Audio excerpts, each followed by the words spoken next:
Assalamualaikum warahmatullahi wabarakatuh. Shalom, Om Swastiastu, Namo Buddhaya, Salam Kebajikan.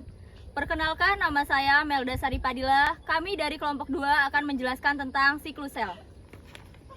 Perkenalkan, nama saya Zahra Putri Fadia, saya berperan sebagai fase G2. Perkenalkan, nama saya Rizky Marsyanda Putri Barata, saya berperan sebagai fase S atau fase sintesis. Perkenalkan, saya Iola SA1IK, berperan sebagai fase M atau fase mitosis. Perkenalkan, saya Fitri Wulandari berperan sebagai fase G1. Perkenalkan, nama saya Putri Anggun berperan sebagai G0.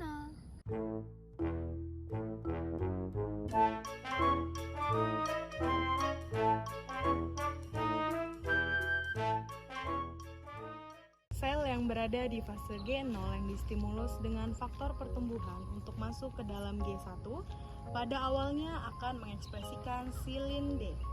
Kemudian siklin D akan berikatan dengan CDK4 dan CDK6.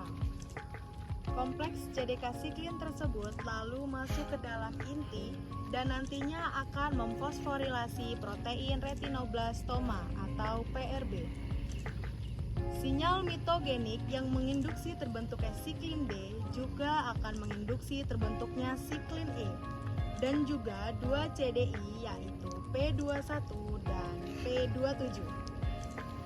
Kedua CDI ini berikatan dengan siklin D, CDK4, tapi tidak menghambat aktivitas kinasenya dan hasil penelitian menunjukkan bahwa P21 dan P27 justru dibutuhkan untuk pembentukan dan impor siklin D oleh inti. Kemudian CDI tersebut efektif menghambat aktivitas siklin E CDK2.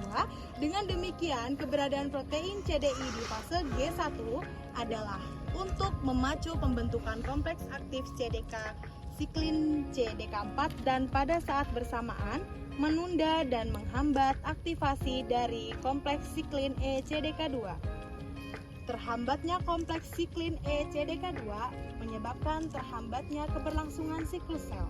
Dengan kata lain, kompleks siklin E CDK2 yang dihambat oleh CDI memberikan sinyal stop agar siklus sel tidak berlanjut ke fase S. Sinyal stop ini memberikan kesempatan kepada sel untuk memeriksa dan memperbaiki DNA yang rusak sebelum dilakukan transkripsi dan masuk pada fase S. Setelah DNA diperbaiki, kadar CDI akan berkurang sehingga kompleks siklin E CDK2 bisa teraktivasi. Protein RB merupakan penghambat transkripsi karena keberadaannya menonaktifkan E2F yang berperan sebagai faktor transkripsi. Setelah protein yang diperlukan dalam fase S dihasilkan dari transkripsi, maka siklin D, CDK4, siklin D, CDK6, dan siklin E, CDK2 akan bersama-sama memfosforilasi protein RB menjadi tidak aktif sama sekali. Hal ini akan mengaktifkan secara penuh E2F guna melakukan proses transkripsi pada fase S.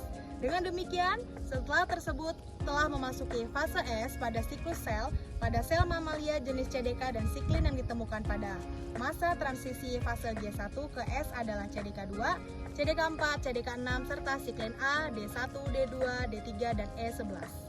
Pada fase S, kompleks siklin E CDK2 berperan menginisialisasi replikasi DNA. Selain itu, siklin A CDK2 juga berperan dalam menginisiasi replikasi DNA secara lengkap dan meningkatkan ekspresi histon dan beberapa gen atau protein yang akan dibutuhkan saat replikasi. Setelah fase S selesai, maka akan lanjut ke fase G2.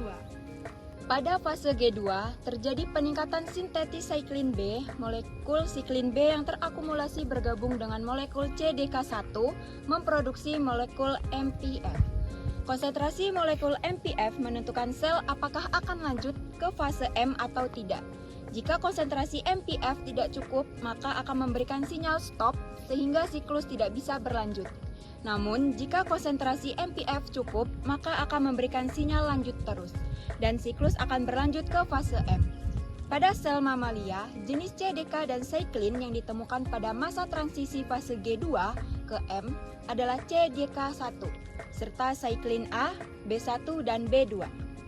Pada fase M, yaitu profase, metafase, anafase, dan telofase, defosforilasi dan aktivasi MPF berpengaruh terhadap perubahan morfologi selama mitosis berlangsung. Pada subfase, profase, dan metafase, konsentrasi MPF berada pada level tertinggi dan akan mengalami penurunan pada subfase berikutnya.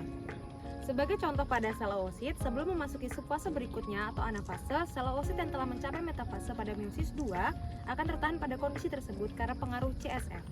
Apabila terjadi fertilisasi atau parthenogenesis, masuknya sperma akan mengaktifasi CAMK2 dalam sitoplasma. CAMK2 akan memfosforilasi protein yang mengekspresikan CSF, sehingga ekspresi CSF terhambat. Selain itu, CSF juga akan terdegradasi oleh sistem ubiquitin. CSF yang mengalami degradasi menyebabkan APC dapat berperan aktif, sehingga sel oosit keluar dari fase metafase dan masuk ke dalam anafase. APC berperan sangat dominan pada tahap anafase. Salah satu peranan APC adalah menghancurkan cyclin A dan cyclin B yang mengaktifkan MPF, sehingga konsentrasi MPF akan turun drastis seiring selesainya fase M. Setelah sel terbelah menjadi 2 anakan, maka masing-masing sel akan kembali memasuki fase G0 dan memasuki fase G1. Sekian pemaparan siklus sel dari kelompok kami. Kurang dan lebihnya kami mohon maaf, kami undur diri. Wassalamualaikum warahmatullahi wabarakatuh.